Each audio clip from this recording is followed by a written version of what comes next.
എമോൻ റോസ എന്ന കർത്താവിന്റെ ദാസൻ ഞാൻ നേരത്തെ പഠിപ്പിച്ചുകൊണ്ടിരുന്ന സെമിനാരിയിൽ എന്റെ സ്റ്റുഡന്റ് ആയിരുന്നു. അദ്ദേഹം ഇപ്പോൾ ബംഗ്ലാദേശിൽ കർത്താവിന്റെ വേല ചെയ്യുന്നു. അദ്ദേഹവും ഇന്ന് ജോയിൻ ചെയ്യാൻ ആഗ്രഹിച്ച് വളരെ വർഷങ്ങൾക്ക് ശേഷം അങ്ങനെ ഒരുമിച്ച് കാണാനിടയായി. അവിടെയുള്ള എല്ലാ ദൈവജനത്തെയും ദൈവം അനുഗ്രഹിക്കട്ടെ. ഈ പ്രാർത്ഥനയിൽ നിങ്ങളോട് ഒരുമിച്ച് സംബന്ധിക്കുന്നതിൽ ഞാനും വളരെയധികം സന്തോഷിക്കുന്നു.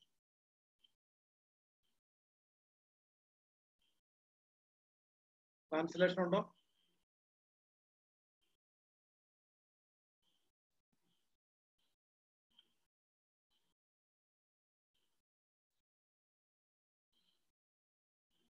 ട്രാൻസ്ലേഷൻ ഉണ്ടോ?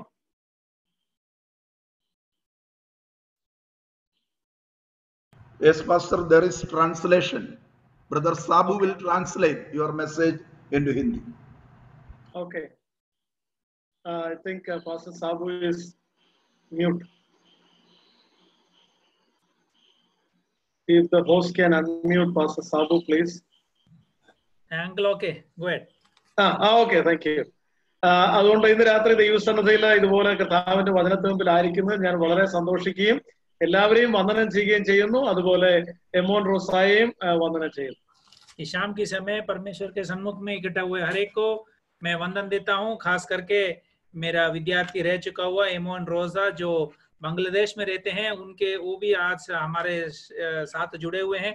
उनको भी मसीह के नाम पे मैं वंदन देता हूँ.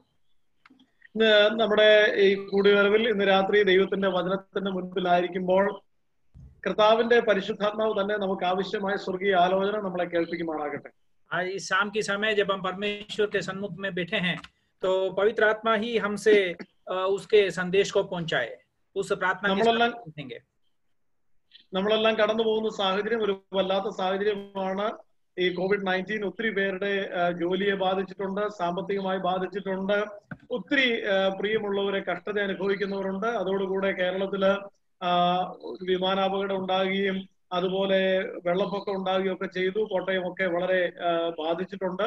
എന്നാൽ ഇതിന്റെ ഒക്കെ നടുവില് ദൈവം നമ്മളെ നിലനിർത്തുന്നത് ഓർത്ത് ഞാൻ കർത്താവിനെ സ്തോത്രം ചെയ്യുന്നു. हम जो आजकल के दिनों जो समय में गुजर रहे हैं, ये सब बहुत एक विपरीत परिस्थिति की समय है. खास करके कोविड-19 की महामारी सब जगह फैला हुआ है. उसके साथ ही केरल में बाढ़ और विमान की अकस्मात इस प्रकार की तकलीफ हुए हैं. कोटयम में भी बाढ़ की स्थिति हो गया है. मगर मैं परमेश्वर को धन्यवाद करता हूं कि इस सारे विपरीत परिस्थिति के बीच में भी परमेश्वर हमें खड़ा रखा है. പല ആളുകളും ഈ ഒരു സാഹചര്യത്തിൽ ചോദിക്കുന്ന ഒരു ചോദ്യമുണ്ട്, ദൈവം എവിടെ? ഒരു ദൈവം ഉണ്ടെങ്കിൽ എന്തിന് ഇങ്ങനെ ഒരു മഹാമാരി ലോകത്തിൽ അനുവദിക്കുന്നു? ദൈവം സ്നേഹവാനാണെങ്കിൽ ഒത്തിരി ആയിരക്കണക്കിന് ലക്ഷക്കണക്കിന് പേർ മരിച്ചു വീഴുന്നത് എങ്ങനെ? ഒരു ദൈവം ഉണ്ടെങ്കിൽ ഇത് എന്തുകൊണ്ട് സംഭവിക്കുന്നു എന്നൊക്കെ ചോദിക്കുന്ന ആളുകളെ നമ്മൾ കാണാറുണ്ട്. इन दिनों में इस प्रकार अनेक लोग सवाल करते हैं कि इस महामारी के बीच में जीवित परमेश्वर कहाँ है? अगर एक परमेश्वर है तो वो परमेश्वर कहाँ है? इस प्रकार की सवाल उठाने वाले अनेक लोगों को इन दिनों में हम देखते हैं. അതായത് നമ്മുടെ ചുറ്റുവട്ടത്തുള്ള അനേകർക്ക് അറിയാവുന്ന കാര്യം ഒന്ന്, ദൈവസ്നേഹവാനാണ്. ദൈവസ്നേഹവാനാണെങ്കിൽ പ്രതികൂലം അനുവദിക്കാൻ പാടില്ല. പ്രതികൂലം വരുന്നുണ്ടെങ്കിൽ ദൈവമില്ല. ഈ ഒരു രണ്ട് അളവിൽ മാത്രമേ ദൈവത്തെ കാണാനുള്ള കാഴ്ചപ്പാട് അവർ. हमारे इर्द गिर्द जो रहने वाले लोग हैं वे जानते हैं कि परमेश्वर प्रेम की भावना रखने वाला है. अगर प्रेम की भावना रखने वाला परमेश्वर है तो इस प्रकार की विपरीत परिस्थितियां हमारे जिंदगी में क्यों भेजता है? वे इस प्रकार समझते हैं कि अगर विपरीत परमेश्वर प्रेम है तो विपरीत बातों को नहीं भेजना चाहिए.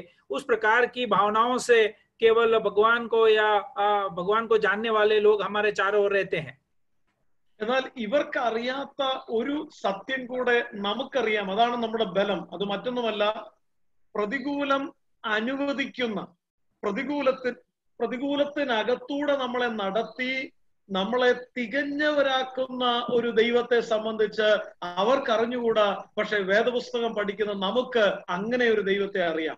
मगर वे जो बात नहीं जानते हैं उससे बढ़कर एक बात हम जो जानते हैं, हमें जो खड़ा रखता है वो ये है कि परमेश्वर जो हमें चलाता है, हमारे जिंदगी में जब विपरीत परिस्थितियां आते हैं उसके बीच में भी हमें स्थिर रखकर चलाकर एकदम सिद्धता की ओर ले चलने वाला एक जीवित परमेश्वर है, जिसे हम परमेश्वर के वचन के द्वारा जानते हैं और सीखते हैं. വാസ്തവത്തിൽ നമ്മുടെ ജീവിതത്തിൽ പ്രതികൂലങ്ങളും പ്രയാസങ്ങളും രോഗത്തിന്റെ അനുഭവങ്ങൾ ഉണ്ടാകുമ്പോഴാണ് ആരോഗ്യത്തോടെ സ്വസ്ഥതയോടെ എല്ലാ സാമ്പത്തിക പശ്ചാത്തലത്തോടെ ഇരിക്കുന്നതിനേക്കാളും ഒരു പടി കൂടെ നാം ദൈവത്തോട് കൂടുതൽ അടുക്കാൻ സാധ്യത പ്രതിസന്ധികളുടെ നടുവിൽ തന്നെയാണ്. हमारे जिंदगी के अच्छे समय जब तंदुरुस्ती में रहते हैं, सारे अच्छे भले बातों को जब हम अनुभव करते हैं, उससे बढ़कर जब हम हमारे विपरीत और तकलीफ और क्लेश के बीच में हम परमेश्वर के ज्यादा नजदीक पहुंचते हैं और हम उसको ज्यादा खोजते हैं. ഇന്ന് രാത്രി നമ്മുടെ ആശയും പ്രത്യാശയും നമ്മുടെ ബലവും വേറൊന്നുമല്ല, പ്രതിസന്ധി അനുവദിക്കുമ്പോൾ നമ്മളെ കൈവിടാത്ത ഒരു ദൈവം 6 കഷ്ടങ്ങൾ നിന്നെ വിടുവിക്കും, 7ാമത് ഒരു കഷ്ടം കൂടെ വന്നാലും തിന്മ നിന്നെ തൊടുകയില്ല എന്ന് ഇയ്യോബിന്റെ പുസ്തകത്തിൽ നമ്മൾ വായിക്കുന്നത് പോലെ. आज रात के समय हमें सामर्थ्य देने वाला, हमें हमारी आशा उस बात पर टिकी है कि हमारे तकलीफों के बीच में हमें नहीं छोड़ने वाला एक परमेश्वर, जिस प्रकार हम अय्यूब के पुस्तक में पढ़ते हैं कि 6 समस्या तुझे सामना करने पर भी 7वें में भी तुझे नहीं छोड़ने वाला एक परमेश्वर तेरे साथ चलता है. ഞാൻ പലപ്പോഴും അതേക്കുറിച്ച് ഇങ്ങനെ മനസ്സിലാക്കിയിട്ടുണ്ട്. 6 കഷ്ടം എന്ന് പറഞ്ഞാൽ ഒരു കഷ്ടം വന്നു, ഭയങ്കര പ്രശ്നമായി, ഒരു വിധത്തിൽ അതിനെ തരണം ചെയ്തു, ആണ്ട് വരുന്നു അടുത്തത്, അപ്പൊ അതൊരു വിധത്തിൽ തരണം ചെയ്തു, അടുത്തത് ഇങ്ങനെ വന്ന് 5, 6 കഷ്ടമായപ്പോ നമ്മൾ പറയും, ഓ മാനുഷിക പൂർണ്ണത 6 ഇനി വരത്തില്ലായിരിക്കും, ഇനി ഒരു കഷ്ടം സഹിക്കാനുള്ള പ്രാപ്തി എനിക്കില്ല എന്നൊക്കെ പറഞ്ഞുകൊണ്ടിരിക്കുമ്പോഴാണ് അയ്യോ പറയുന്നത് 7ാമത്തെ കഷ്ടവും വരും, പക്ഷെ ഒരു കണ്ടീഷൻ മാത്രമേ ഉള്ളൂ, തിന്മ നിന്നെ തൊടാൻ ദൈവം സമ്മതിക്കില്ല. കഷ്ടങ്ങൾ വന്നുകൊണ്ടിരിക്കും.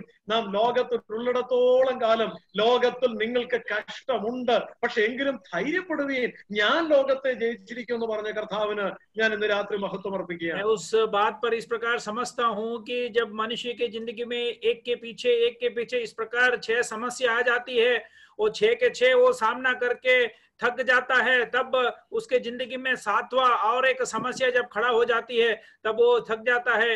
तब भी परमेश्वर की दिलासा देने वाला बात इस प्रकार अय्यूब को पहुंचता है कि उस 6 समस्या में भी तेरे साथ रहने वाला, 7वें समस्या में भी तेरे संग रहकर तेरे जिंदगी में कितना भी तकलीफ क्यों ना आए, मगर तुझे सही सलामत चलाने वाला एक सामर्थी परमेश्वर तेरे साथ रहता है. ഇന്ന് രാത്രി നമ്മുടെ ചിന്തയ്ക്ക് വേണ്ടി ഒരു വേദഭാഗത്തിലേക്ക് നമ്മുടെ ശ്രദ്ധയെ തിരിക്കുവാൻ ആഗ്രഹിക്കുന്നു. ലൂക്കോസിന്റെ സുവിശേഷം അതിന്റെ 5ാം അധ്യായം അതിന്റെ 9 മുതൽ 11 വരെയുള്ള വാക്യങ്ങൾ.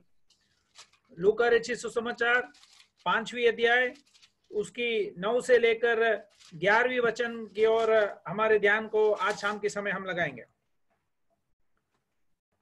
Somebody can read in Hindi or maybe if he can read in Hindi. 9 to 11 no? Yes. क्योंकि इतनी मछलियों को के पकड़ने जाने से उसे और उसके साथियों को बहुत अचंभा हुआ, और वैसे ही जब्ती के पुत्र याकूब और यूहन्ना को भी, जो शिमयोन के सौभागी थे, अचंभा हुआ. तब यीशु ने शिमयोन से कहा, मत डर, अब से तू मनुष्यों के को जीवित पकड़ा करेगा. और वे नावों के को किनारे पर ले आए और सब कुछ छोड़कर उसके पीछे हो लिए. 11ാമത്തെ വാക്യം ഒരിക്കൽ കൂടെ, പിന്നെ അവൻ പടകുകളെ കരയ്ക്കടുപ്പിച്ച് സകലവും വിട്ട് അവനെ അനുഗമിച്ചു എന്നൊരു വാക്യമുണ്ട്.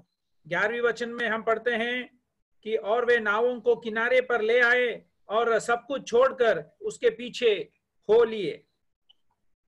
അതായത് യേശു കർത്താവ് തന്റെ ശിഷ്യന്മാരെ തെരഞ്ഞെടുത്ത് അവരെ 10-12 പേരെ തെരഞ്ഞെടുത്ത് തന്റെ കൂടെ കൊണ്ടുനടന്നപ്പോൾ ശരിക്കും ഈ ശിഷ്യന്മാരെ ഓരോരുത്തരും നോക്കിയാൽ അവരെല്ലാം ഓരോ തരക്കാരുണ്ട്. പത്രോസ് ആണെങ്കിൽ മൂക്കത്ത് ദേഷ്യമുള്ള ആളാണ്, തോമസ് ആണെങ്കിൽ സംശയാലുവാണ്.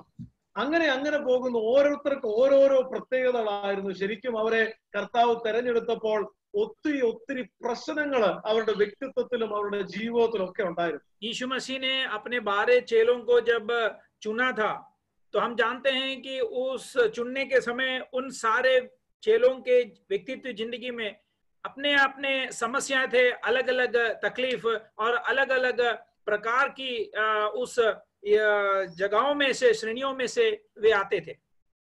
സോ ശിഷ്യന്മാരെ തെരഞ്ഞെടുത്ത കർത്താവ് 3.5 വർഷം അവരെ കൊണ്ടുനടന്ന് ട്രെയിൻ ചെയ്തപ്പോൾ കർത്താവ് അവരെ ദൈവത്തിന്റെ ഇഷ്ടത്തിനനുസരിച്ച് രൂപപ്പെടുത്തിയ 2-3 വിധങ്ങൾ ഇന്ന് രാത്രി നമ്മുടെ ജീവിതത്തെ കർത്താവ് രൂപപ്പെടുത്തുന്ന ഒരു പ്രക്രിയയുമായിട്ട് ചേർന്ന് മനസ്സിലാക്കുവാനാണ് ആഗ്രഹിക്കുന്നത്. मसीह ने जब अपने चेलों को करीबन 3-3.5 साल इस संसार में जब चलाया, तब अपने पिता परमेश्वर के इच्छा के अनुसार उन चेलों को रूपांतर करते हुए हम देखते हैं।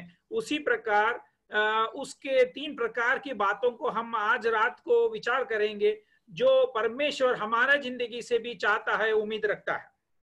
ഒരിക്കൽ മൈക്കൽ ആഞ്ചലോ എന്ന വളരെ ലോകപ്രശസ്തനായ ശില്പി ഒരു മാർബിൾ കോറിയിലേക്ക് ചെന്ന് അവിടുന്ന് തന്റെ മനസ്സിനിണങ്ങിയ ഒരു ശില്പം രൂപപ്പെടുത്താൻ ഒരു മാർബിൾ കഷ്ണം തേടി തെരഞ്ഞ് അവസാനം തനിക്ക് ഇഷ്ടപ്പെട്ട ഒരു മാർബിൾ കഷ്ണം കണ്ടെത്തി അതിന്റെ ഉടമസ്ഥനോട് ചെന്ന് ചോദിച്ചു, ഞാൻ ഇതിന് എത്ര രൂപ തരണം?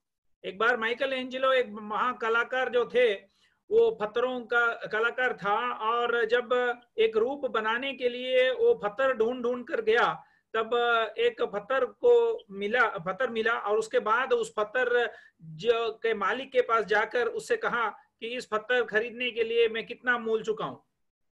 അപ്പൊ ഈ ഉടമസ്ഥൻ നോക്കിയപ്പോ ഈ മാർബിൾ കഷ്ണത്തിന്റെ ചില ഭാഗങ്ങൾ ഉരുണ്ടിരിപ്പുണ്ട്, ചില ഭാഗങ്ങൾ വിണ്ട് കീറി വെള്ളവും ചെളി അകത്തോട്ട് കയറിയിട്ടുണ്ട്. അപ്പം അത് വെരി ഔട്ട്സെറ്റ് ഇതിന് വലിയ പ്രയോജനമൊന്നുമില്ല. അപ്പൊ പുള്ളി സുഹൃത്തായതുകൊണ്ട് മൈക്കലാഞ്ചലോട് പറഞ്ഞു, ഒരു കാര്യം ചെയ്യാം, താങ്കൾ ഇത് സൗജന്യമായിട്ട് എടുത്തു, ഇത് ഇവിടെ കിടന്നാൽ ആരും വാങ്ങിക്കാനൊന്നും പോകുന്നില്ല. അങ്ങനെ മൈക്കലാഞ്ചലോ അത് എടുത്ത് തന്റെ വീട്ടിൽ കൊണ്ടുപോയി.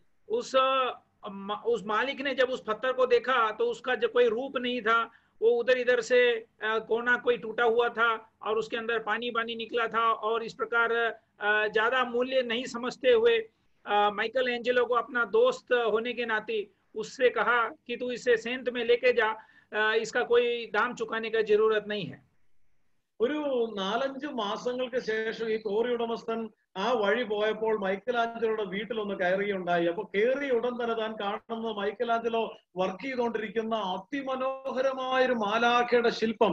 അപ്പൊ അദ്ദേഹം പെട്ടെന്ന് ഇത് കണ്ട് അതിശയിച്ചു. അദ്ദേഹം ചോദിച്ചു, ഇതുണ്ടാക്കാൻ മാർബിൾ എവിടെ നിന്നാണ് എടുത്തത്? അദ്ദേഹം പറഞ്ഞു, ഞാൻ അന്ന് വന്നില്ലേ, താങ്കൾ തള്ളിക്കളഞ്ഞൊരു കല്ലില്ലായിരുന്നോ, ആ കല്ലാണ്, ആ കല്ലിൽ നിന്നാണ് ഞാൻ ഈ മാലാഖ ഉണ്ടാക്കിയത്. ഈ മനുഷ്യൻ അതിശയത്തോടെ പറഞ്ഞു, ഇതെങ്ങനെ സാധിച്ചു എന്ന് ചോദിക്കുകയുണ്ടായി. 4-5 महीने के बाद जब इस मालिक एक रास्ते के जब कहीं और एक जगह पे जा रहा था, तब माइकल एंजेलो के घर के सामने से गुजरा। तब उसके घर के अंदर जैसे प्रवेश किया, तब माइकल एंजेलो को एक पत्थर के ऊपर निर्माण करते हुए उसने देखा, और एक सुंदर एक देवदूत का कला को या शिल्पी को उस वहां बनाया हुआ उसने देखा। तब उस अपने दोस्त से पूछा कि इस रूप को तूने किस प्रकार बनाया?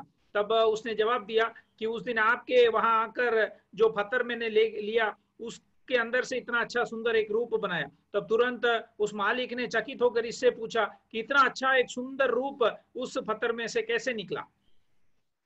ആർക്കും ഒരു വിധത്തിലൊരു ഉപകാരം ഉണ്ടാകില്ല എന്ന് വിചാരിച്ച് തള്ളിക്കളഞ്ഞ ആ ഒരു മാർബിൾ കല്ലിൽ നിന്ന് ഇത്രയും മനോഹരമായ ഒരു മാലാഖയെ നിങ്ങൾ എങ്ങനെ കൊത്തിയെടുത്തു എന്ന ചോദ്യത്തിന് മൈക്കലാഞ്ചലോയുടെ മറുപടി ഇതായിരുന്നു, വാസ്തവത്തിൽ ആ ചില ഭാഗങ്ങൾ ഉരുണ്ട്, ചില ഭാഗങ്ങൾ പൊട്ടി, കല്ലും ചെളിയും മണ്ണും അകത്തോട്ട് കയറി രൂപഭംഗിയില്ലാതെ ആരും മേടിക്കത്തില്ല എന്ന് വിചാരിച്ച ആ മാർബിൾ കഷ്ണത്തിനകത്ത് ഈ മാലാഖ ഉണ്ടായിരുന്നു.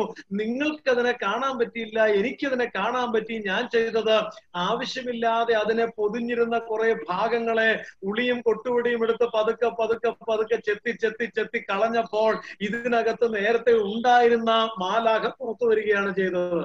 और जैसे ही वो मालिक ने पूछा कि इतना इस प्रकार का रूप इसके अंदर से तूने कैसे निकाला, तब माइकल एंजेलो ने उसको जवाब दिया कि उस किसी को भी जरूरत नहीं था इस प्रकार का जो पत्थर था, उस बिना एक रूप का जो पत्थर था उसके अंदर एक ऐसा स्वर्गदूत छिपा हुआ था, और मैंने केवल उसके अंदर काम करके उसका जो स्वरूप है उसको बाहर लेके आया।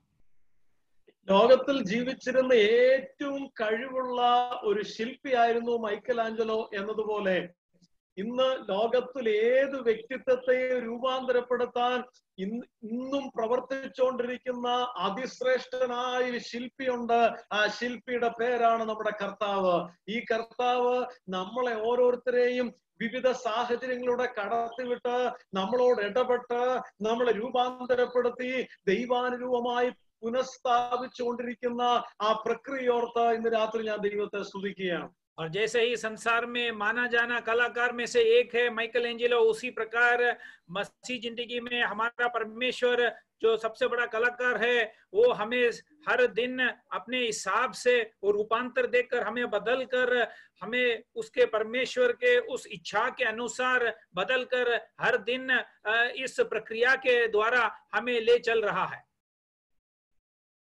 ശിഷ്യന്മാരോടുള്ള ബന്ധത്തിൽ കർത്താവ് ചെയ്തതും അത് തന്നെയാണ്. ഇവരുടെ എല്ലാ സ്വഭാവ രീതികളെയും ദൈവത്തിന് ഉൾക്കൊള്ളാൻ പറ്റാത്ത സാഹചര്യങ്ങളെ മുഴുവനും അറിഞ്ഞ് അവരെ രൂപപ്പെടുത്തുന്ന ദൈവ സ്നേഹത്തെയാണ് നമ്മൾ സുവിശേഷങ്ങളിൽ കാണുന്നത്. जेलों के जिंदगी में भी हम उसी बात को देखते हैं कि परमेश्वर को नहीं अच्छा लगता है उस प्रकार की आदतों को उनके जिंदगी में से हटाकर उन्हें रूपांतर करते हुए बदल कर परमेश्वर के इच्छा के अनुसार ले चलने वाली बातों को हम देखते हैं. എടുത്തുചാട്ടക്കാരനും പെട്ടെന്ന് തീരുമാനങ്ങൾ കൈക്കൊള്ളുകയും അങ്ങനെ ഉണ്ടായിരുന്ന വളരെ ഷോർട്ട് ടെമ്പേർഡ് ആയിട്ടുള്ള പെട്ടെന്ന് തീരുമാനങ്ങൾ എടുക്കുന്ന ഒട്ടും പക്വതയില്ലാത്ത എന്ന് വിചാരിക്കുന്ന അങ്ങനെയുള്ള വ്യക്തിയായ പത്രോസിനെ കർത്താവ് ഇതുപോലെ രൂപപ്പെടുത്താൻ വേണ്ടി ഉപയോഗിച്ച 3 സാഹചര്യങ്ങളും അവയിലുള്ള പത്രോസിന്റെ പ്രതികരണങ്ങളും ദൈവം തന്നെ രൂപപ്പെടുത്തിയതുമാണ് ഇന്ന് രാത്രി നമ്മുടെ ചിന്താ വിഷയം. बहुत जल्दीबाजी करने वाला और इस प्रकार छोटे स्वभाव रखने वाला, जल्दी में कोप करने वाला पत्रोस को भी इस प्रकार बदलने के लिए, रूपांतर करने के लिए 3 बातें जो उसके जिंदगी में मसीह ने किया है, उन बातों को आज शाम के समय हम मनन करेंगे. അതിലെ ഒന്നാമത്തെ കാര്യമാണ് നമ്മൾ വായിച്ച ലൂക്കോസിന്റെ സുവിശേഷം 5-ാം അധ്യായത്തിൽ ഈ കാണുന്ന വേദഭാഗം. और उसमें सबसे पहला भाग ये है लूका रचित सुसमाचार 5 अध्याय के जो पढ़े हुए वचन में हम देखते हैं. അതില് സംഭവം ഇങ്ങനെയാണ്. കർത്താവ് പ്രസംഗിച്ചുകൊണ്ടിരിക്കുന്നു. പത്രോസ് രാത്രി മുഴുവൻ അധ്വാനിച്ച് ഒന്നും കിട്ടാതെ പടകും വലയും നന്നായിക്കൊണ്ടിരിക്കുന്നു. കർത്താവ് പത്രോസിനോട് പറയുന്നു, നിന്റെ പടകൊന്ന് ഇച്ചിരി നീക്കി എനിക്ക് തരണം. പത്രോസ് അങ്ങനെ തന്നെ ചെയ്തു. और वहां देखिए मसीह प्रचार कर रहा था. उसके बाद समुद्र में पत्रोस और उसके साथ जो थे वे मछली पकड़ने के लिए बहुत मेहनत किया, मगर पूरा रात मेहनत किया, कुछ नहीं मिला. फिर मसीह उनको मिलता है और कहता है कि नाव किनारे ले चलो. और वैसे ही मसीह के बात तो सुनकर उन्होंने नाव लगाया. കർത്താവിന്റെ പ്രസംഗം മുഴുവനും പത്രോസ് കേട്ടോണ്ടിരിക്കുകയായിരുന്നു. ഇത് കഴിഞ്ഞപ്പോ കർത്താവ് പറഞ്ഞു, നീ ആഴത്തിലേക്ക് നീക്കി മീൻപിടുത്തത്തിന് വല ഇറക്കാൻ പറഞ്ഞു. നാഥ ഒന്നും കിട്ടിയില്ലെങ്കിലും നിന്റെ വാക്കിന് വല ഇറക്കാമെന്ന് പറഞ്ഞാൽ വല ഇറക്കി പെരുത്ത മീൻകൂട്ടം കിട്ടി. और यीशु मसीह के प्रचार को पत्रोस सुन रहा था और सुनने के बाद यीशु मसीह ने उससे कहा कि अपने नाव को गहरे में उतारो. और मसीह के कहना मानकर पत्रोस ने कहा कि पूरा रात हमने मेहनत किया मगर कुछ नहीं मिला, मगर आपके बात के सामने हम नाव में हम जाल डालते हैं. और एक बड़ी मछली का ढेर उन्होंने पकड़ा. ഇതുപോലെ വലിയൊരു പെരുത്ത മീൻകൂട്ടം കിട്ടിയത് ഇതിങ്ങനെ കരക്ക് കയറ്റി ഭയങ്കര ഒരു കൂമ്പാരമായിട്ട് ഈ മീനിനെ കൂട്ടിവെച്ച് നിൽക്കുന്ന പത്രോസിന്റെ മുഖത്തേക്ക് നോക്കണം. അഭിമാനം കൊണ്ട് നിറഞ്ഞിരിക്കുകയാണ്. इस प्रकार देखिए एक बड़ा मछली का एक ढेर पकड़ा हुआ पत्रोस अभी देखिए नाव लगाकर वो जाल में से मच्छी को किनारे की ओर लेके आ रहा है. और उसके चेहरे को हम देखते हैं तो एकदम गर्व के साथ खड़ा रहने वाला, घमंड के साथ खड़ा रहने वाले उस पत्रोस को हम देख सकते हैं. ശരിക്കും പറഞ്ഞാൽ പുള്ളിക്ക് പലപ്പോഴും രാത്രി മുഴുവൻ അധ്വാനിച്ചിട്ട് കിട്ടിയിട്ടൊന്നുള്ള ആളല്ല. ചിലരൊക്കെ ചോദ്യം ചെയ്താണ് ഈ പുള്ളി എന്തോ ഫിഷർമാൻ ആണെന്ന് വരെ ചോദിച്ചു കാണും. തന്റെ ഐഡന്റിറ്റിയെ വരെ ക്വസ്റ്റ്യൻ ചെയ്ത് നിൽക്കുന്ന സാഹചര്യത്തിലാണ് ഇത്രയും വലിയ മീൻകൂട്ടം തനിക്ക് കിട്ടിയത്. हो सकता है अनेक रातों को मेहनत करने पर इस प्रकार की एक मच्छी का ढेर कभी उसने पकड़ा नहीं होगा.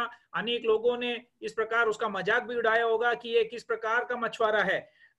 इस प्रकार की परिस्थितियों के बीच में इस प्रकार एक बड़ा मच्छी का ढेर पकड़ने को उसे मौका मिला।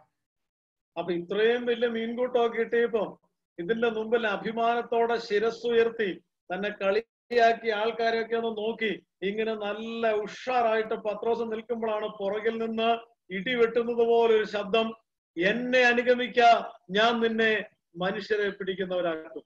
और इस प्रकार जब इतना मछली पकड़ने का उस घमंड में जब पत्रोस वहां खड़ा था, इस प्रकार सिर ऊंचा करके घमंड के साथ, विचारों के साथ जब वो खड़ा था, पीछे से एक आवाज वो सुनाई देता है कि नाव को किनारे लगा और सब कुछ छोड़कर मेरे पीछे हो ले। പത്രോസ് എന്ത് ചെയ്തു? നമ്മളായിരുന്നെങ്കിൽ എന്ത് ചെയ്തേനെ? और अगर हम होते तो क्या करता? മിക്കവാറും നമ്മൾ പറഞ്ഞേനെ, കർത്താവെ ഒരു ഇച്ചിരി നേരം കഴിഞ്ഞോട്ടെ, ഞാൻ ഇതൊന്ന് ലേലം വിളിച്ച് വിട്ടേച്ച് വന്നേക്കാം. अगर हम होते तो मसीह से थोड़ा समय मांगता कि ये मच्छी जो पकड़े हैं ये अभी हम बेचकर हम आ जाते हैं. ഇല്ലെങ്കിൽ വേറെ ചില പത്രോസുമാരാണെങ്കിൽ പറഞ്ഞാൽ, അതെ ഒരു കാര്യം ചെയ്യും, നിനക്കാണെങ്കിൽ മീൻപിടുത്തത്തിന് ഇങ്ങനെ സഹായിക്കാനുള്ള അത്ഭുത സിദ്ധിയുണ്ട്, എനിക്കാണെങ്കിൽ പടകും വലയുണ്ട്, അപ്പൊ നിനക്ക് ശുശ്രൂഷയ്ക്ക് പൈസ വേണം, നമുക്കൊരു 50-50 ഒരു അഡ്ജസ്റ്റ്മെന്റിൽ അങ്ങ് പോയാലോ എന്നൊക്കെ ചില പത്രോസുമാരാണെങ്കിൽ ചോദിച്ചാൽ. और दूसरे प्रकार के पत्रोस लोग इस प्रकार कहते हैं कि हमारे पास नाव और जाल है और आपके पास इस प्रकार मच्छी पकड़ने का अच्छा तंत्र भी है, आपको सेवकाई के लिए धन की जरूरत भी है, तो अगर ऐसे है तो हम आपस में मिल के समझ कर इसी धंधे को, व्यापार को हम बढ़ा के ले जा सकते हैं. പക്ഷെ ഇവിടെ കർത്താവിന്റെ സമീപനതാണ്, നിന്നെ ഒന്ന് രൂപപ്പെടുത്താൻ, എന്റെ ആഗ്രഹത്തിനനുസരിച്ച് നിന്നെ ഒന്ന് പണിതെടുക്കാനുള്ള ഒന്നാമത്തെ ടെസ്റ്റ് ആണത്. ടെസ്റ്റ് വേറൊന്നുമല്ല, will you owner me more than all the financial background you have? നിനക്കുള്ള സകലത്തിന്റെയും അപ്പുറത്ത് എന്നെ നീ മാനിക്കുമോ എന്നാണ് ഇവിടുത്തെ ടെസ്റ്റ്. मगर यहाँ देखिए, मसीह उसको परख कर देख रहा है कि तेरे पास जो भी आर्थिक बातें हैं, जो भी धन है, उस सबसे बढ़कर तुम मुझसे प्रेम करोगे क्या? ജീവിതത്തിനകത്ത് മറ്റെന്തിനേക്കാൾ ഉപരിയായിട്ട് കർത്താവിനെ മാനിക്കാൻ തയ്യാറാകുന്നവരെ മാത്രമേ കർത്താവിന്റെ കരങ്ങളിൽ ദൈവത്തിന് ശക്തമായിട്ട് ഉപയോഗിക്കാനും അവരിലൂടെ ദൈവപ്രവൃത്തികൾ നടത്താനും ദൈവത്തിന് പറ്റൂ. केवल परमेश्वर उन्हीं लोग को उपयोग कर सकता है और उन्हीं लोग को अपने जिंदगी के द्वारा परमेश्वर के लिए उपयोग किया कर सकता है, जो परमेश्वर के लिए हर बात को छोड़कर हर बात पे परमेश्वर को प्रथम स्थान देता है. നിങ്ങള് പണ്ട് നിങ്ങൾ കേട്ടിട്ടുണ്ടല്ലോ ഖാലിസ്ഥാൻ വാദവും പഞ്ചാബിൽ ചോരപ്പുഴ ഒഴുകിയതും. അപ്പം അതിന്റെ അങ്ങനെ ഒരു ആളുകളെ എത്ര ജീവൻ കൊടുത്താലും ഒരു ഖാലിസ്ഥാൻ രൂപീകരിക്കണമെന്നും പറഞ്ഞുകൊണ്ട് രൂപീകരിച്ച ആ പ്രസ്ഥാനത്തിൽ അതിന്റെ നേതാവ് അണികളെ ചേർത്ത ഒരു വളരെ എന്താണ് ഹാർട്ട് ടച്ചിങ് ആയിട്ടുള്ള ഒരു സ്റ്റോറി ഞാൻ കേട്ടിട്ടുണ്ട്. आपने खालिस्तान के उस मूवमेंट के बारे में और पंजाब में जो लहू बहाया उन बातों के बारे में आपने सुना होगा. उस मूवमेंट के बीच में एक कहानी जो दिल को छुआ है, उस प्रकार की कहानी को मैंने सुना है. അവരുടെ നേതാവ് കൂടി നിന്ന ജനങ്ങളോട് പ്രസംഗിച്ചു, നമുക്ക് ഇങ്ങനെ ഒരു കാര്യത്തിന് വേണ്ടി നിലകൊള്ളണം, അതിനുവേണ്ടി ജീവൻ കൊടുക്കാൻ വരെ നിങ്ങൾ തയ്യാറാണോ എന്ന് ചോദിച്ചപ്പോ കുറെ ആൾക്കാർ പറഞ്ഞു യെസ്, ഇതിനുവേണ്ടി ജീവൻ കൊടുക്കാൻ വരെ ഞങ്ങൾ തയ്യാറാണെന്ന് പറഞ്ഞ് മുന്നോട്ട് വന്നു. അദ്ദേഹം ചെയ്തത് ഒരു കൂടാരം അടിച്ചിട്ട് ഇതിനുവേണ്ടി ജീവൻ കൊടുക്കാൻ തയ്യാറാകുന്ന ആൾക്കാർ അകത്തോട്ട് വരാൻ പറഞ്ഞു.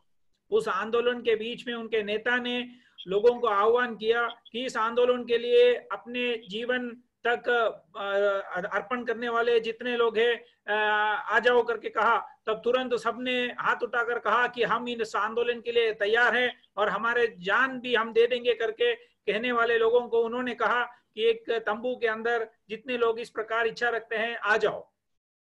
അപ്പൊ കൂടാരത്തിനകത്തേക്ക് പോകുന്നവരാരും പുറത്തോട്ട് വരുന്നില്ല. കുറച്ചു നേരം കഴിഞ്ഞപ്പോൾ കൂടാരത്തിനകത്ത് നിന്ന് ഇങ്ങനെ രക്തം ഒഴുകി വരുന്നുണ്ട്. അപ്പൊ ആളുകൾക്ക് മനസ്സിലായി അകത്തോട്ട് ചെല്ലുന്നവരെല്ലാം അറുത്ത് കൊല്ലുകയാണ്. എന്നിട്ടും അകത്തോട്ട് പോകാൻ ആരൊക്കെ തയ്യാറുണ്ടെന്നാണ് വിഷയം. ഒത്തിരി ആളുകൾ ആ കൂടാരത്തിനകത്തോട്ട് കയറി ചെന്നു എന്നാണ് പറയുന്നത്. और जैसे ही तंबू के अंदर जो लोग जा रहे थे वो वापस बाहर नहीं आ रहा था. और कुछ समय के बाद बाहर के लोगों को दिखा कि अंदर से लहू बह रहा है, उस प्रकार उनको समझ में आया कि अंदर जाएगा तो बच निकलने का कोई मार्ग नहीं है। फिर भी तैयार होकर वे अंदर आंदोलन के लिए तैयार होकर अंदर घुस रहे थे। പക്ഷെ ആ പുറത്തേക്ക് ഒഴുകിയതൊരു അവിടെ ശേഖരിച്ചു വെച്ചിരിക്കുന്ന മൃഗത്തിന്റെ രക്തമായിരുന്നു. അദ്ദേഹം ആരെയും കൊന്നില്ല.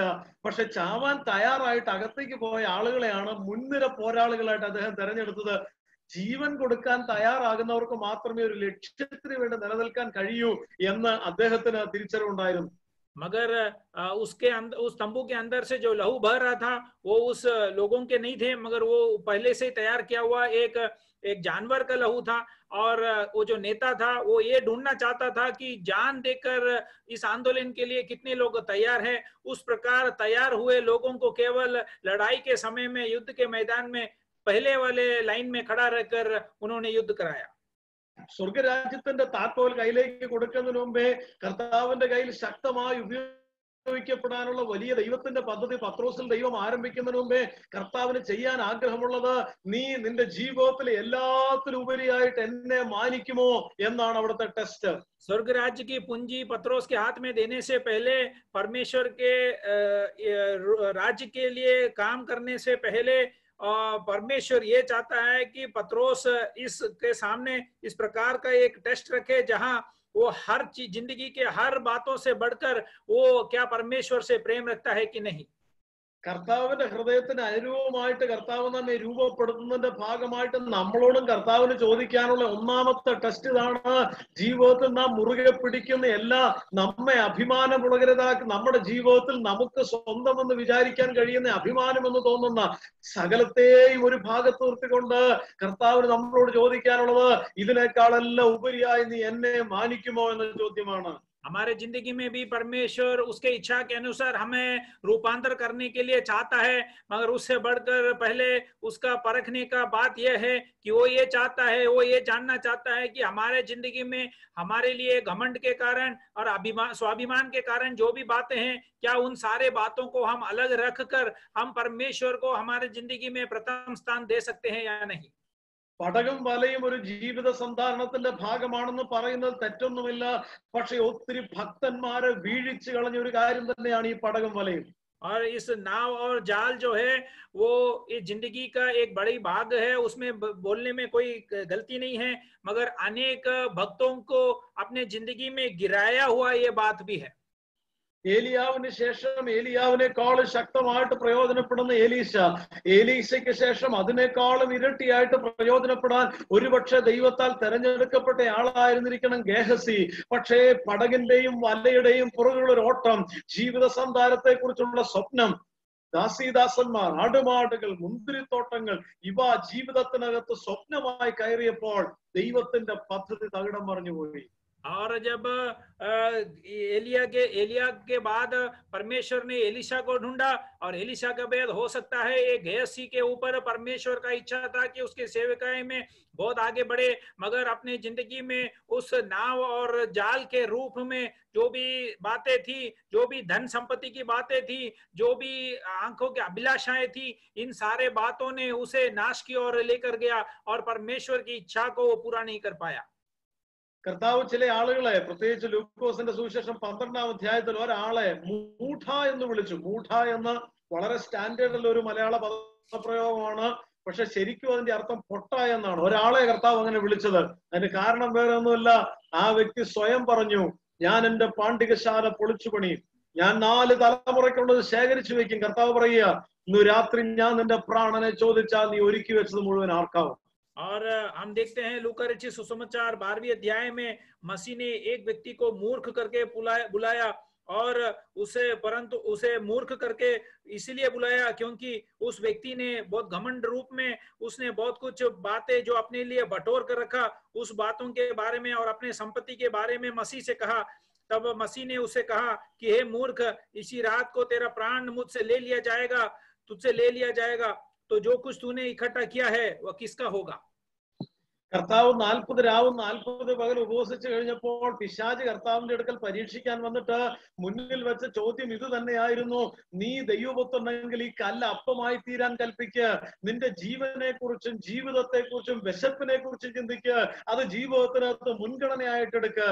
കർത്താവിന്റെ മറുപടി, മനുഷ്യൻ അപ്പം കൊണ്ട് മാത്രമല്ല ജീവിക്കുന്നത്. यीशु मसीह के 40 दिन के उपवास के बाद शैतान उसको आकर इस बातों से बहकाया कि इस अगर तू परमेश्वर का पुत्र है तो इस पत्थर को तू रोटी के रूप में बदल दे, और उसके बाद उस इस मतलब से कहा कि तू उपवास करके आया है तो इस संसार में भूख, शरीर और इस प्रकार की अन्य बातों पर तू मन लगा। मगर यीशु मसीह ने उससे कहा कि मनुष्य केवल रोटी से जीता नहीं है, मगर परमेश्वर के मुंह से आने वाले जीवन के उस वचन के द्वारा भी जीता है।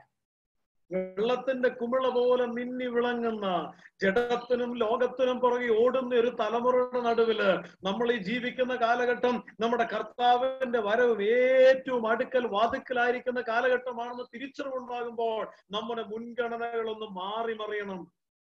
और जिस प्रकार पानी के ऊपर जो बुलबुले के समान इस संसार के अभिलाषाओं और सभी संसार में जो भी बातें हैं वो सारे नष्ट हो जाएगी, और उसके पीछे भागने वाला एक नौजवान की पीढ़ी हमारे सामने है, और हमें उन बातों को समझकर चलना है कि ये सारे बातें नाश हो जाएगी और हम ये सब बातें नष्ट हो जाएगी, और मसीह के उस आगमन के लिए हम अपने आप को तैयार कर आगे की ओर बढ़ना है.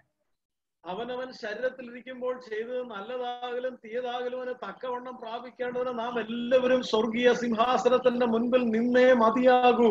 और जब हर एक व्यक्ति अपने शरीर में जो भी बातें अच्छे या बुरे करते हैं वो सारे बातों का हिसाब देने के लिए हम सबको स्वर्ग राज्य के उस सिंहासन के सामने खड़ा ही रहना है. ഞാനൊരു ഭാവന പറയാം. मैं കർത്താവിന്റെ സന്നിധിയിൽ भावना कहता हूँ. കർത്താവിന്റെ സന്നിധി ചെന്ന് നിൽക്കുക. കർത്താവ് ഇങ്ങനെ പ്രതിഫലം കൊടുക്കാൻ വേണ്ടി റെഡി ആയിട്ടിരിക്കുക. इस प्रकार परमेश्वर के सन्मुख में उपस्थिति में हम जाके खड़े हैं और परमेश्वर प्रतिफल देने के लिए इस प्रकार तैयार बैठा है. അപ്പൊ പുസ്തകങ്ങൾ തുറക്കുകയാണ്. ദൂതൻ അവിടെ പുസ്തകം നോക്കിയിട്ട് നമ്മൾ കർത്താവിന് വേണ്ടി ചെയ്തതെല്ലാം അവിടെ പ്രശംസയ്ക്കായിട്ട് ഏറ്റു പറയാൻ വേണ്ടി റെഡി ആയിട്ട് നിൽക്കുകയാണ്. स्वर्गदूत इस प्रकार सारे पुस्तक खोलकर हमारे क्रियाओं के बारे में बताने के लिए वो इस प्रकार तैयार खड़ा है. കർത്താവ് പറഞ്ഞു, ആദ്യത്തെ 20 വർഷങ്ങൾ എനിക്ക് വേണ്ടി എന്ത് ചെയ്തു? പെട്ടെന്ന് പുസ്തകം തുറന്നൊന്ന് വായിച്ചേ. ദൂതൻ പെട്ടെന്ന് പേജുകളെല്ലാം മറിച്ചു നോക്കിയിട്ട് പറഞ്ഞു, കർത്താവേ, ആദ്യത്തെ 20 വർഷം പഠിക്കാനും ഒക്കെയുള്ള തിരക്കിന്റെ ഇടയ്ക്ക് കർത്താവിനൊന്നും വേണ്ടി ഒന്നും ചെയ്യാൻ പറ്റിയിട്ടില്ല. मसीह ने कहा कि पहले के 20 साल क्या किया, मेरे को जल्दी बताओ.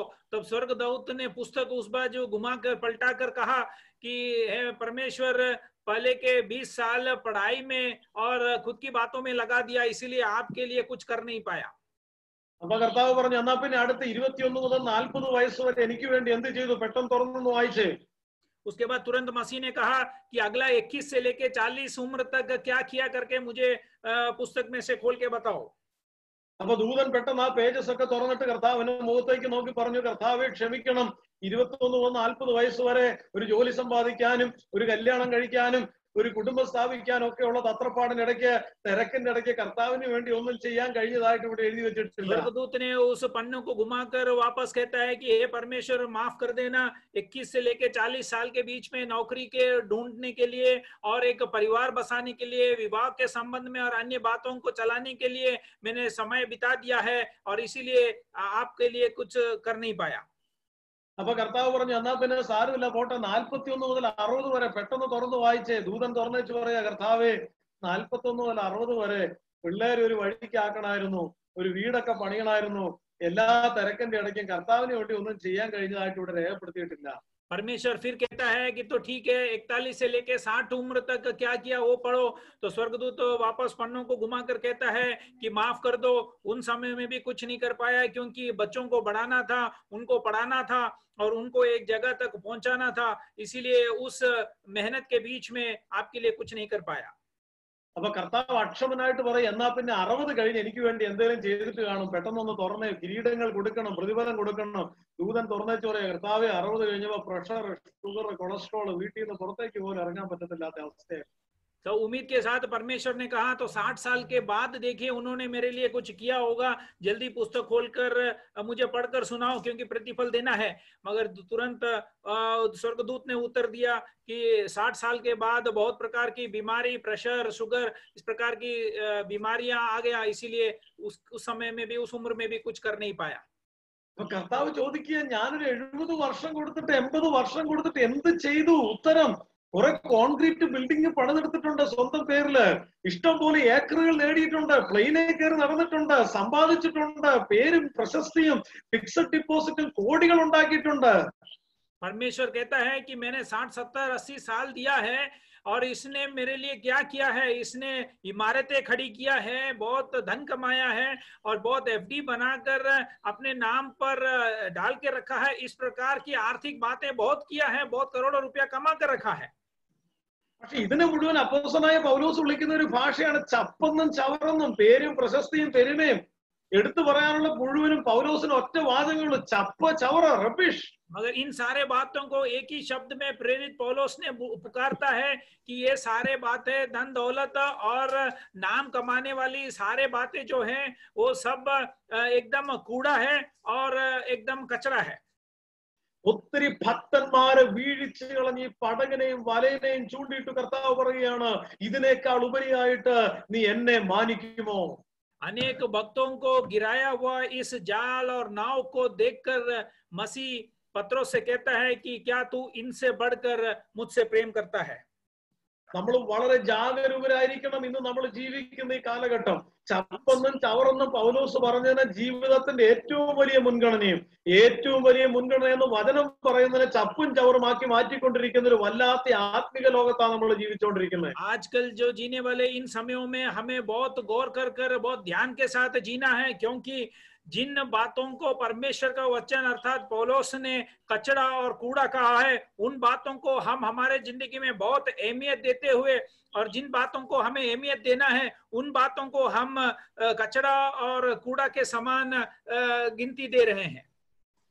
കർത്താവിന് വേണ്ടി നിലനിൽക്കുന്നവരെ കർത്താവ് കൈവിടത്തൊന്നുമില്ല. പക്ഷെ കർത്താവിനെ മുന്നിൽ നിർത്തണം. നന്മയും കരുണയും ആയുഷ്കാലം മുഴുവൻ പിന്തുടരും ഞാൻ യഹോവയുടെ ആലയത്തിലാണെങ്കിൽ. और परमेश्वर के लिए खड़ा रहने वाले को परमेश्वर कभी छोड़ेगा नहीं, मगर परमेश्वर को हर बात पर प्रथम स्थान देने वालों को परमेश्वर कभी छोड़ता नहीं है। और निश्चय भलाई और करुणा जीवन भर मेरे साथ रहेगा अगर मैं यहोवा के साथ सर्वदा वास करूंगा तो।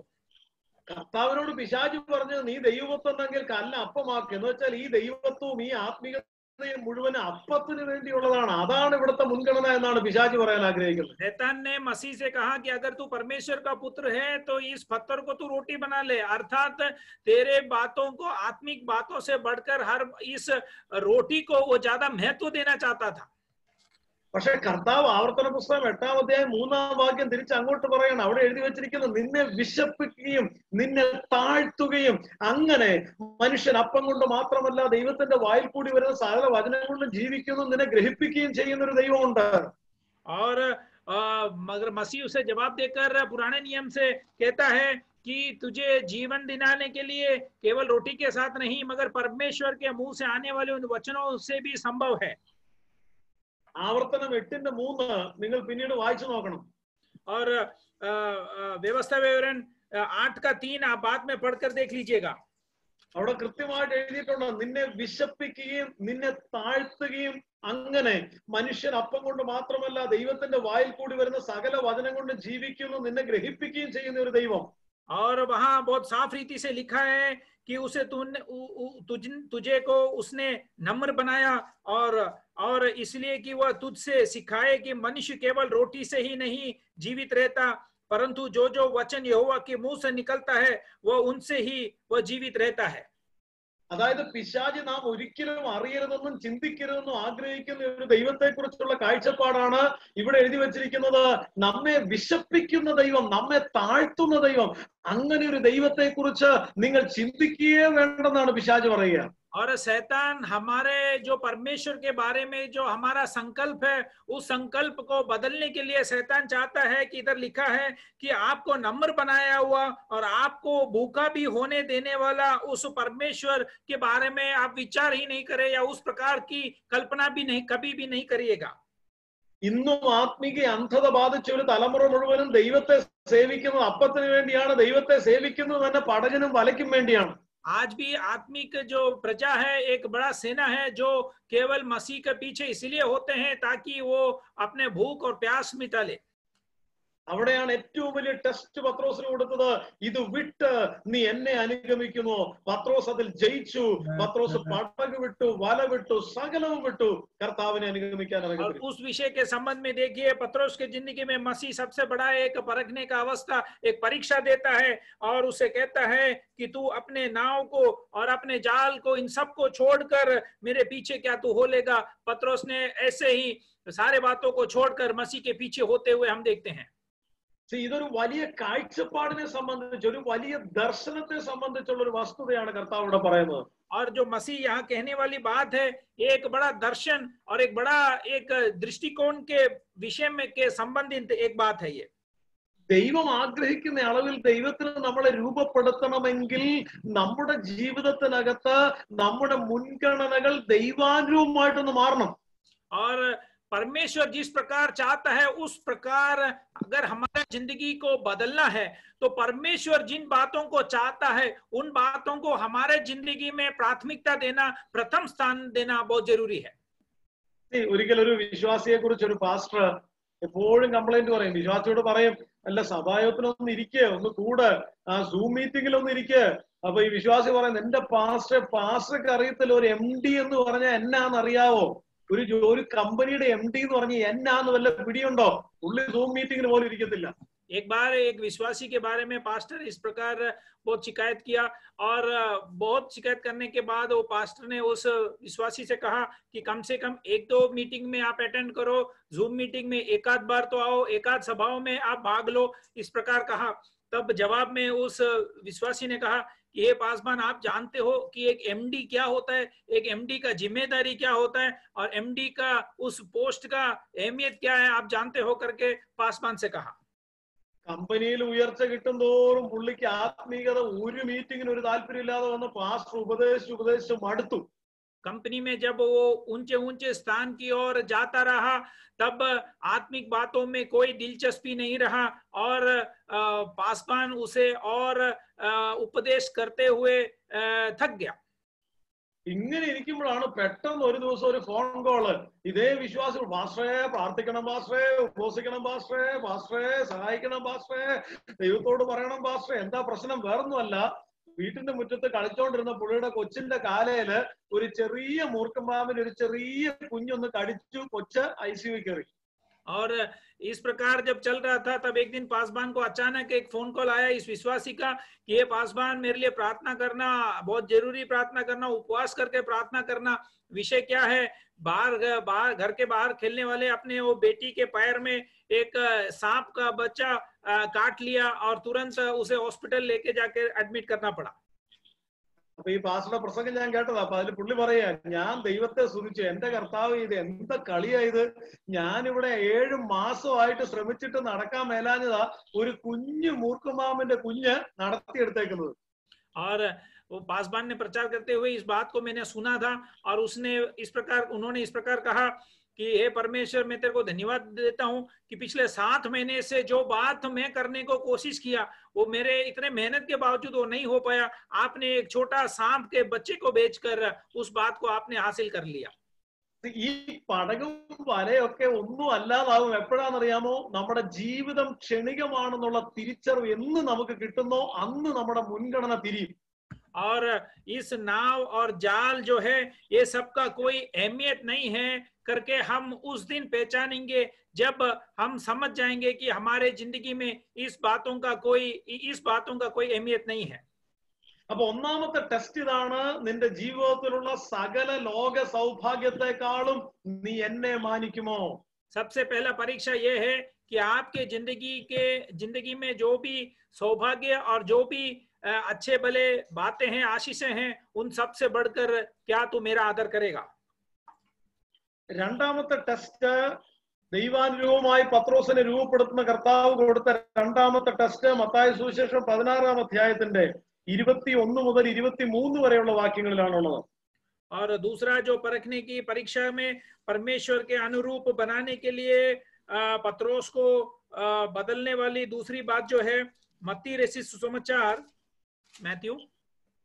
मैथ्यू चैप्टर 16 वर्सेस 21 to 23, 16वीं अध्याय उसकी 21वीं वचन से लेके 23वीं वचन तक. उस समय से यीशु अपने चेलों को बताने लगा कि मुझे अवश्य है कि यरूशलेम को जाऊं और पुरनियों और महायाजकों और शास्त्रियों के हाथ से बहुत दुख उठाऊं और मार डाला जाऊं और तीसरे दिन जी उठूं।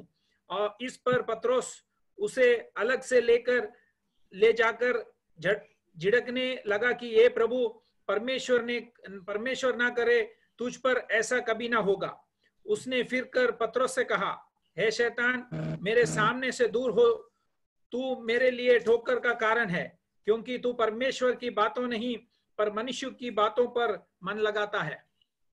എന്ന് വെച്ചാൽ ഇവിടെ പത്രോസ് പറയുകയാണ്, കർത്താവ് ഒത്തിരി അത്ഭുതങ്ങളൊക്കെ ചെയ്ത് ഇങ്ങനെ ആളുകൾക്ക് അപ്പമൊക്കെ കൊടുത്ത് ഭയങ്കര രോഗികളൊക്കെ സൗഖ്യമാക്കി ഇങ്ങനെ നല്ല രസമായിട്ട് മുന്നോട്ട് പോകുന്നതിന്റെ ഇടയ്ക്കാണ് പെട്ടെന്ന് കർത്താവ് പറഞ്ഞത്, ഞാൻ ഇനി യെരൂശലേമിൽ പോകണം, അവിടെ വെച്ച് എന്നെ വിധിക്കണം, എന്നെ കൊല്ലണം, ഞാൻ മരിക്കും.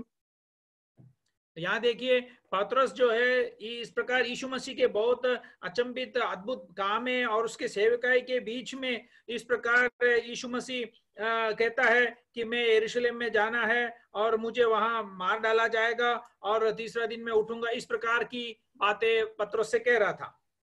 ഇവിടെ പത്രോസ് ആണെങ്കിൽ ഈ സന്ദർഭം എന്നൊക്കെ പറഞ്ഞാൽ പരീശന്മാർക്കും പുരോഹിതന്മാർക്കും പോലും കിട്ടാത്ത റെക്കഗ്നിഷൻ ആണ് പബ്ലിക്കിന്റെ നടുവിൽ കിട്ടുന്നത്. കർത്താവിന്റെ ശിഷ്യൻ എന്ന് പറഞ്ഞ ക്രെഡിറ്റ് നിസാര ക്രെഡിറ്റ് ഒന്നുമല്ല, ഭയങ്കരമായിട്ട് ആസ്വദിച്ചു പോകുന്നതിനിടയ്ക്ക് കർത്താവ് പറയുന്നത് മുഴുവനും തീരുകയാണ്, ഞാൻ മരിക്കും, ഞാൻ കൊല്ലപ്പെടും, ഞാൻ ക്രൂശിക്കപ്പെടും. ഇത് കേട്ടതേ പത്രോസ് പറഞ്ഞു, ഏയ് അങ്ങനെ മാത്രം പറയരുത്, അത് ഒരിക്കലും അങ്ങേക്ക് സംഭവിക്കരുത്. पतरस देखिए, अभी जो समय से गुजर रहा था बहुत एक अच्छा समय था जब यीशु मसीह के चेला होकर बहुत नाम कमाया हुआ व्यक्ति, बहुत जानकारी प्राप्त किया हुआ उस व्यक्ति और अनेक लोगों से उस जो यरूशलेम के माने जाने महायाजकों और शास्त्रियों से भी बढ़कर नाम कमाकर इस प्रकार एकदम उस अच्छे अवस्था में घमंड के साथ आगे बढ़ने वाला उस व्यक्ति के सामने उस संदर्भ में देखिए मसीह कहता है कि अभी ये सब खत्म होने वाला है और मुझे पकड़ाया जाएगा, मुझे दुख उठाना है और मैं मार डाला जाएगा। പത്രോസ് ശരിക്കും പറഞ്ഞ വളരെ തെറ്റായ കാര്യമൊന്നും അല്ല പറഞ്ഞത്. പത്രോസിന്റെ സ്നേഹം കൊണ്ടല്ലേ പറഞ്ഞത്, നീ മരിക്കരുതെന്നല്ലേ പറഞ്ഞുള്ളൂ. ഇത് പറഞ്ഞത് കേട്ടത് കർത്താവ് തിരിഞ്ഞൊരു ഒറ്റ വിളിയാണ്, സാത്താനെ. और पत्रोस ആരെയാ? പത്രോസിനെ. और पत्रोस देखिए वहां कोई गलत तो नहीं कह रहा है। वो जब इस प्रकार मसीह ने कहा तो वो केवल मसीह से इतना ही कहा कि तू ऐसे कभी नहीं होने कहना कि तू मर जाएगा या इस प्रकार मृत्यु देखना पड़ेगा। मगर तुरंत ही यीशु मसीह ने फिर कर पत्रोस से कहा कि हे शैतान, मेरे सामने से दूर हो जा। അല്ല, ആ സ്ഥാനത്ത് നമ്മൾ ആരെങ്കിലും എന്തോ പറഞ്ഞ മിക്കവാറും നമ്മൾ പറഞ്ഞു, എന്താ ഇപ്പൊ എന്നെ വിളിച്ചേ? അയ്യോ, ഞാൻ എന്ത് പറഞ്ഞിട്ടാ? ഞാൻ നല്ല കാര്യമല്ലേ പറഞ്ഞു, അങ്ങ് മരിക്കരുതെന്ന് ഞാൻ പറഞ്ഞു. അതിന് എന്നെ വിളിച്ച വിളി കേട്ടോ, എല്ലാവരും എന്നെ വിളിച്ചത് കേട്ടോ, പിശാചേന്ന്. എനിക്ക് ഇത് തന്നെ വേണം എന്ന് പറഞ്ഞു. जगह पर अगर हम होते तो हम क्या कहते?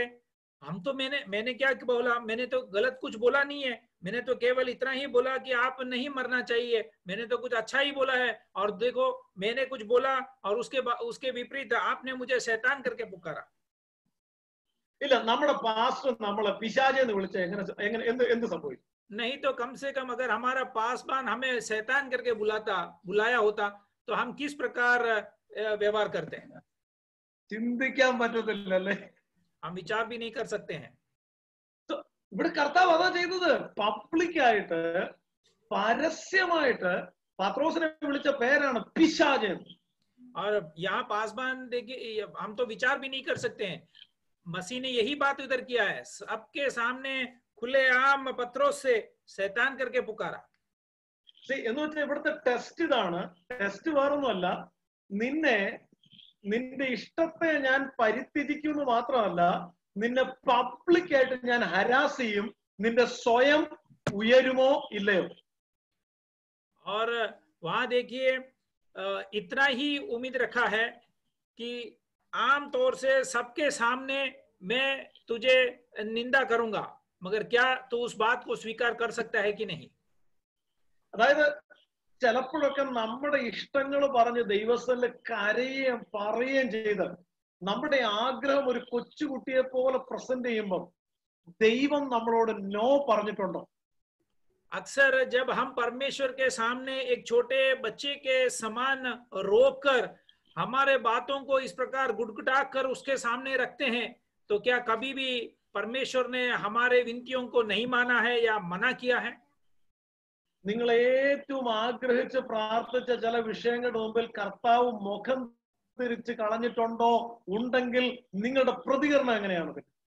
और आपने इतना प्रार्थना करने के बावजूद अगर आपके प्रार्थना के विषय के सामने परमेश्वर ने अपना मुंह फिरा लिया है, अगर फिरा लिया है तो आपका प्रतिकरण किस प्रकार होगा? ഞാൻ ഓർക്കുന്നുണ്ട്, കുറച്ച് വർഷങ്ങൾക്ക് മുമ്പ് ഒരു പ്രത്യേക പ്രാർത്ഥനാ വിഷയത്തിന് മുമ്പ് ഞാൻ ഇരിക്കുകയാണ്. ദൈവമാണെങ്കിൽ മറുപടിയും തരുന്നില്ല. കുറെ കരഞ്ഞു, കുറവ് ഉപവസിച്ചു, പ്രാർത്ഥിച്ചു, ഒരു മറുപടിയില്ല. मुझे याद आ रहा है कुछ सालों पहले एक विषय के लिए मैं बहुत रो के प्रार्थना कर रहा था और बहुत समय से इंतजार कर रहा था, प्रार्थना कर रहा था और कोई उत्तर नहीं मिला. അപ്പൊ എന്റെ അകത്ത് ചിന്ത വരികയാണ്, നീ ലോകത്തിലെ കുറെ സൗഭാഗ്യങ്ങളൊക്കെ വേണ്ടാന്ന് വിചാരിച്ച് കർത്താവിനെ സേവിക്കാൻ ഇറങ്ങി തിരിച്ച ആളല്ലേ? तब मेरे अंदर एक विचार आता है कि हाँ, इस प्रकार तूने इस संसार के अनेक बातों को इनकार करते हुए परमेश्वर के पीछे उसकी सेवकाई के लिए निकल पड़ा था. നീ ബൈബിളും പിടിച്ചിറങ്ങിയിട്ട് ഇത്രയും ത്യാഗങ്ങൾ അനുഭവിച്ചിട്ട് കർത്താവ് നിന്റെ വിഷയത്തിന് മറുപടി തരാതിരിക്കും, പിന്നെ നീ എന്തിനാ ഈ ബൈബിളും പിടിച്ചോണ്ട് നടക്കുന്നേ എന്നൊരു ചിന്ത. इतना कुछ छोड़कर तू जब परमेश्वर के लिए निकल पड़ा और उसके बावजूद जब परमेश्वर तेरे विषय पर उत्तर नहीं दे रहा है तो फिर क्यों इस बाइबल पकड़कर उसके पीछे चल रहा है करके एक विचार मेरे मन के अंदर आया. അയ്യോ, ഈ ഒരു ചിന്ത മനസ്സിനകത്തേക്ക് വന്നത് പിന്നെ ഒരു വലിയ മഞ്ഞുമല എടുത്ത് മനസ്സിൽ വെച്ചാൽ എനിക്ക് അതുപോലത്തെ ഭാരമായിരുന്നു.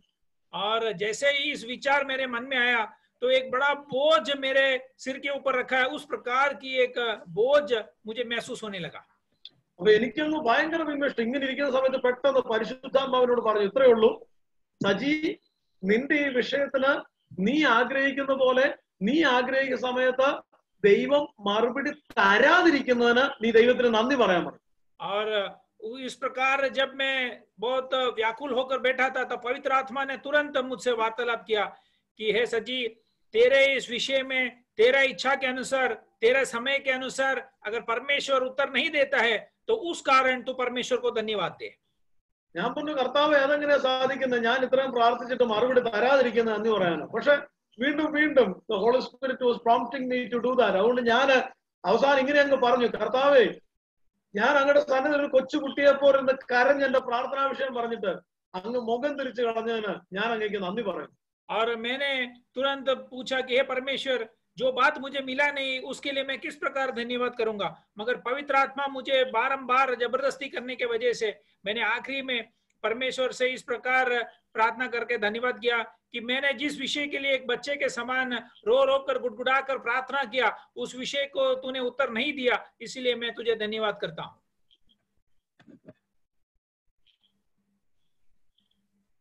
അയ്യോ, ഞാനതങ്ങ് പറഞ്ഞു കഴിഞ്ഞത് എനിക്ക് മനസ്സിലായൊരു ഭയങ്കര റിലീഫാണ്. ഞാൻ വീണ്ടും വീണ്ടും പറഞ്ഞു, കർത്താവേ, ഒരു കൊച്ചുകുട്ടിയെ പോലെ എന്റെ വിഷയം അങ്ങയുടെ സന്നിധിയിൽ അവതരിപ്പിച്ചപ്പോൾ അങ്ങ് എനിക്ക് മറുപടി തരാതിരിക്കുന്നത് ഞാൻ നന്ദി പറയുന്നു. അങ്ങനെ ഒരു 4-5 തവണ പറഞ്ഞത് ഞാൻ ആകെ ഫ്രീ ആയി. और इस प्रकार मैंने 4-5 बार जब उसी बात को मैंने दोहराया कि हे परमेश्वर, मैंने एक छोटे बच्चे के समान मेरे विषय को आपके सामने रखा और तूने उसका जवाब नहीं दिया, इसीलिए मैं धन्यवाद देता हूं बोलकर मैंने बार बार जब कहा तब मेरे अंदर मन एकदम हल्का मुझे महसूस होने लगा. അന്ന് കർത്താവിനെ പഠിപ്പിച്ചൊരു വലിയ സത്യം ഞാൻ പറയാം. കർത്താവ് പറഞ്ഞതാണ്, ഞാൻ വിചാരിച്ചുകൊണ്ടിരുന്നത് ഞാൻ കർത്താവിന് വേണ്ടി ത്യാഗമെടുത്തുകൊണ്ട് കർത്താവ് എന്നെ അനുഗ്രഹിക്കാൻ ബാധ്യസ്ഥനാണ്, ഈ ഒബ്ലൈജ്ഡ് ടു ബ്ലസ് മീ എന്നായിരുന്നു ഞാൻ തെറ്റിദ്ധരിച്ചു വെച്ചിരുന്നത്. और उस बात से परमेश्वर मुझे सिखाना चाहा एक पाठ ये था कि मैं इस प्रकार मेरे मन में सोचकर मैं समझता था कि मैंने परमेश्वर के लिए अनेक त्याग सहन कर मैं जब परमेश्वर का सेवकाई कर रहा हूं तो मैं समझता था कि परमेश्वर का जिम्मेदारी बनता है कि या फिर उसका बाध्यता यह है कि मेरा हर बात को वो पूरा करे. അതാണ് വാക്യം അതിനോട് ചേർന്ന, നിങ്ങളെ എന്നെ അല്ല തെരഞ്ഞെടുത്തത്, ഞാൻ നിങ്ങളെയാണ് തെരഞ്ഞെടുത്തത്. और इसीलिए इस प्रकार वचन कहता है कि तुमने मुझे नहीं चुना है, मैंने आपको चुना है. ഇന്ത്യൻ പ്രധാനമന്ത്രി നരേന്ദ്രമോദിയോട് സുഹൃത്ത് ബന്ധം സ്ഥാപിക്കണമെന്ന് ഞാൻ ഇവിടെ കിടന്ന് പറഞ്ഞിട്ടൊന്നും ഒരു കാര്യമില്ല. പക്ഷെ അദ്ദേഹം എന്നോട് സുഹൃത്ത് ബന്ധം കാണിക്കണമെന്ന് തീരുമാനിച്ചു കഴിഞ്ഞാൽ അത് മതി. और मैं यहाँ मान लीजिए यहाँ मैं बैठकर इंडियन प्रधानमंत्री नरेंद्र मोदी के साथ दोस्ती बनाना है करके मैं इधर बैठकर कितना भी चाहूं तो नहीं होगा, मगर अगर उस प्रकार की एक इच्छा उसके मन में आ जाए तो वो काफी है। ശരിക്കും പറഞ്ഞ കർത്താവിന് ഒരാളെ വേണമെന്ന് തോന്നിയപ്പം കർത്താവ് തെരഞ്ഞ് എന്റെ സകല ബലഹീനതകളോടും കൂടെ എന്നെ കണ്ടപ്പം എന്റെ നേരെ വിരൽ ചൂണ്ടിയിട്ട് പറഞ്ഞതാണ് ഈ വ്യക്തി എനിക്ക് വേണമെന്ന്. അങ്ങനെയാ ഞാൻ തെരഞ്ഞെടുക്കപ്പെട്ടത്. सच्चे रूप से कहूं तो परमेश्वर को एक व्यक्ति का जरूरत था, और जब उसकी काम के लिए उसने एक व्यक्ति को चुना तब उसके अंदर बहुत कमी थी, घटी थी, वो गलतियां थी, उन सारे बातें होने के बावजूद उसने मुझे चुना, वो सबसे बड़ी बात है। ചിലപ്പോഴൊക്കെ കർത്താവ് നമ്മളെ നമ്മുടെ ഇഷ്ടത്തിന് കൂടെ നിന്നില്ലെന്ന് വരും, ചിലപ്പോ കർത്താവ് നമ്മൾ പറയുന്നതിന് എതിർത്തെന്ന് വരും, ചിലപ്പം പരസ്യമായിട്ട് നമ്മളെ ഹരാസ് ചെയ്തെന്ന് വരും. നമ്മുടെ സ്വയം എന്നൊരു കാര്യം തകർക്കാമോ എന്നാ ഇവിടുത്തെ ടെസ്റ്റ്. हो सकता है कभी परमेश्वर हमारे इच्छाओं को पूरा नहीं किया होगा, कभी हमारे प्रार्थनाओं को अनसुनी कर दिया होगा, कभी हमारे बातों पर अपने मुंह को फिरा लिया होगा, और हो सकता है हमारे बातों पर उसने अपने उत्तर नहीं दिया होगा, मगर उन सब बातों पर उसका एक ही इच्छा है कि हमारे अंदर जो स्वयं की भावना है वो भावना हट जाना चाहिए। കർത്താവിന് വർഷങ്ങൾ എടുക്കുന്നത് നമ്മുടെ സ്വയത്തെ ഒന്ന് ഉടച്ച് ദൈവാനുഭവമാക്കാൻ വേണ്ടി, അല്ലാതെ നമ്മുടെ സാമ്പത്തിക അടിത്തറമൊക്കെ കർത്താവിന് നന്നാക്കാൻ ഒറ്റ രാത്രി മതി. परमेश्वर हमारे आर्थिक घमंडों को खत्म करने के लिए केवल कुछ क्षण की समय जरूरत है, मगर हमारे अंदर स्वयं जो घमंड जो है, हम जो मैं करके जो उस स्वयं की जो घमंड है उसको नाश करने के लिए और उसके इच्छा के अनुसार हमें रूपांतर करने के लिए अनेक सालों लग जाती है। യാക്കോബിന്റെ അകത്തുണ്ടായിരുന്ന ആ സെൽഫിനെ ഒന്ന് രൂപപ്പെടുത്തി എടുക്കാൻ, അതിനെ ഒന്ന് ഉടച്ചു വാർക്കാൻ വേണ്ടി it took long 20 years of schooling. और याकूब के अंदर से उसके खुद के उस स्वयं के उस भावना को, उस बात को हटाने के लिए करीबन 20 साल तक उसे परमेश्वर को सिखाना पड़ा। യോസേഫിന്റെ അകത്തുണ്ടായിരുന്ന സ്വയത്തെ ഒന്ന് ഉടച്ച് യോസേഫിനെ ദൈവാരൂപമാക്കാൻ വേണ്ടി ദൈവത്തിന് യോസേഫിനെ പൊത്തിപ്പേറിന്റെ വീട്ടിലേക്ക് വിടേണ്ട വന്നു, പൊട്ടക്കിണറ്റിലിടേണ്ട വന്നു, കാരാഗ്രഹത്തിൽ. It took long process to break his self. और यूसुफ के अंदर के उस स्वयं की उस भावना को हटाने के लिए कितना साल लग गया, उसको उस खड्डे में गिराना पड़ा, उसे वहां से उठाकर पोती फेर के घराने में लगाना पड़ा, उधर से उसे बंदी गृह में लगाना पड़ा। उस प्रकार अनेक सालों लग गया कि उसकी जिंदगी में उस स्वयं की उस भावना को हटाने के लिए। യോസേഫ് ഭയങ്കര ദർശനം പ്രാപിച്ച ആളായിരുന്നു.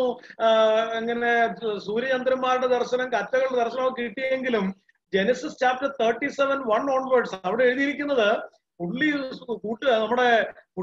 സഹോദരന്മാരെടുത്ത് ചെന്നിരുന്ന് അവരെ കുറിച്ചുള്ള പരദൂഷണം വന്ന അപ്പനോട് പറയുന്ന ജോലിയായിരുന്നു പുള്ളിയുടെ ജോലി. और यूसुफ ने एक दर्शन पाया हुआ व्यक्ति था, हम पढ़ते हैं, जानते हैं, और उसने स्वप्न भी देखा है, वो हम जानते हैं। मगर उत्पत्ति की किताब 37वीं अध्याय में हम देखते हैं कि वो अपने भाई के बारे में ढाक करता था और पिता के पास आकर उनके बारे में गलत बातें कहता था। ഈ മോശ എന്ന് പറയുന്ന ആള് വളരെ കഴിവുറ്റ ആളാണെങ്കിലും അദ്ദേഹത്തിന്റെ സ്വയം ഒന്ന് ഉടച്ചു വാർക്കാൻ ദൈവത്തിന് 40 വർഷങ്ങൾ സ്കൂളിങ്ങിന് വിടേണ്ടി വന്നു മോശയെ. मूसा के बारे में हम जानते हैं कि वो एकदम होशियार व्यक्ति तो था, बहुत काबिल व्यक्ति था, एक नेता था, मगर उसके अंदर जो स्वयं की उस भावना को तोड़ने के लिए करीबन 40 साल तक परमेश्वर को उसे सिखाना पड़ा। അപ്പം നമ്മുടെ സ്വയം ഒന്ന് ഉടയ്ക്കാൻ, നമ്മെ തന്നെ ദൈവകരങ്ങളിൽ സമർപ്പിക്കുന്നിടത്തോളം ദൈവാനുരൂപമായി നമുക്ക് രൂപപ്പെട്ടു വരാൻ കഴിയും. और इसीलिए हमारे स्वयं की उस भावना को जब तक हम जितना जल्दी हम नाश कर पाएंगे उतना ही जल्दी हम परमेश्वर के स्वरूप में अपने आप को तैयार कर पाएंगे। മൂന്നാമത്തെ ടെസ്റ്റ് മർക്കോസിന്റെ സുവിശേഷം 14-ാം അധ്യായത്തിന്റെ 29-31 വരെയുള്ള വാക്യങ്ങളാണ്. സമയക്കുറവുകൊണ്ട് വായിക്കേണ്ട.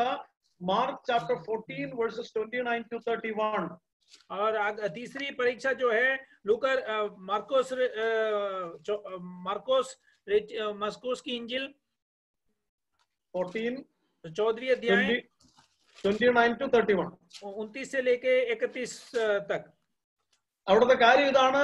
കർത്താവ് പറഞ്ഞു, ഇന്ന് രാത്രി നിങ്ങൾ എല്ലാവരും എങ്കിൽ ഇടറും, എല്ലാവരും എന്നെ തള്ളി പറയും. പത്രോസ് പറഞ്ഞു, ഞാൻ തള്ളി പറയത്തില്ല.